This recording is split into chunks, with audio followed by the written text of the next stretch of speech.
valeurs que tu incarnes peuvent soit sécuriser ta destinée, soit la détruire. Toute existence dans l'univers est prédestinée pour le succès, y compris toi. En d'autres termes, l'échec ne fait pas partie du plan de Dieu pour toi. C'est quoi l'échec? Afin de mieux comprendre ce concept, prenons un cas de figure lié à la nature. Prenons le cas d'un citronnier. Un citronnier est créé pour produire des citrons. Aussi longtemps qu'il le fait, il est un succès. Dès l'instant où il ne produit plus des citrons, il devient un échec. Ceci nous conduit tout simplement à cette affirmation profonde. Tout individu sur cette terre qui n'exerce pas dans son don inné, légitimement conféré par Dieu, le créateur de toutes choses, dysfonctionnera jusqu'à la dérive totale. Car un citronnier qui produit des mangues est toujours un échec, peu importe sa force de production. Alors pensez-y. Écoute, faire ce pourquoi tu n'as pas été divinement prédestiné, c'est une profanation de l'agenda de l'autorité suprême. Écoute ceci attentivement. Tes valeurs de vie forgent ton environnement de production. Peu importe la grandeur de ton don ou tes talents, tu peux quand même finir en échec. Car porter une sémence ne te garantit pas une production authentique. La production est le résultat d'un assemblage de procédés dépendants les uns des autres et indissociables. Il n'y a pas de réel impact sans dignité. Il n'y a pas d'avenir sans crédibilité. Abordons dès à présent le vif du sujet. Qu'est-ce que j'entends par valeur? Ici, je fais référence aux principes divins qui soutiennent toutes tes actions. Toutes tes actions sont inspirées d'un principe, connu ou non connu, divin ou ténébreux.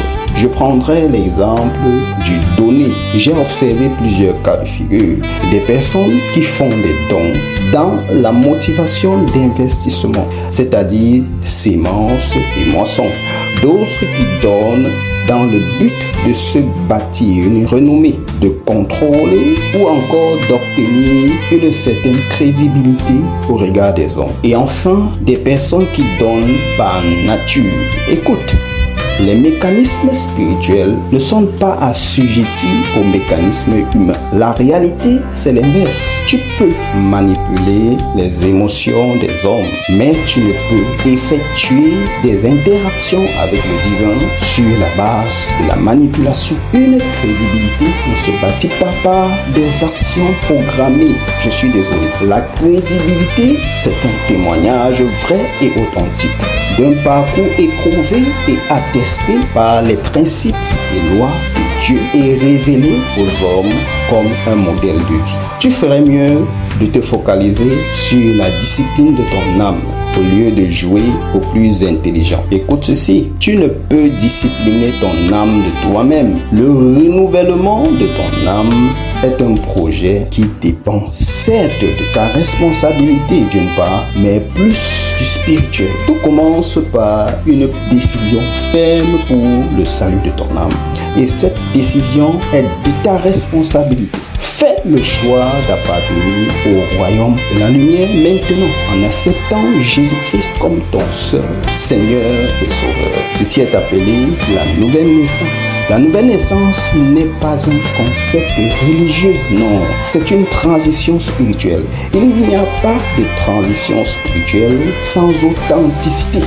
Tu dois être sincère dans ce choix, prenant conscience du fait qu'il ne s'agit pas ici d'une opportunité de gain, mais d'une renaissance profonde de ton âme. Écoute, faire de Jésus-Christ ton seul Seigneur, c'est un engagement solennel de suivre ses pas de façon radicale pour devenir semblable à lui, afin d'avoir le tonus de foi nécessaire pour accomplir pleinement ta destinée avec perfection. Et pour suivre ces pas, tu dois les connaître. Et pour les connaître, tu dois les lire et honorer sa volonté telle qu'écrite dans son testament, la Sainte Bible. Ensuite, désigne le Saint-Esprit de Dieu. Un de mes pères par alliance, le docteur Miles Monroe, l'appelle le gouverneur du royaume. Cette appellation est très profonde, mais j'en parlerai dans une autre vidéo.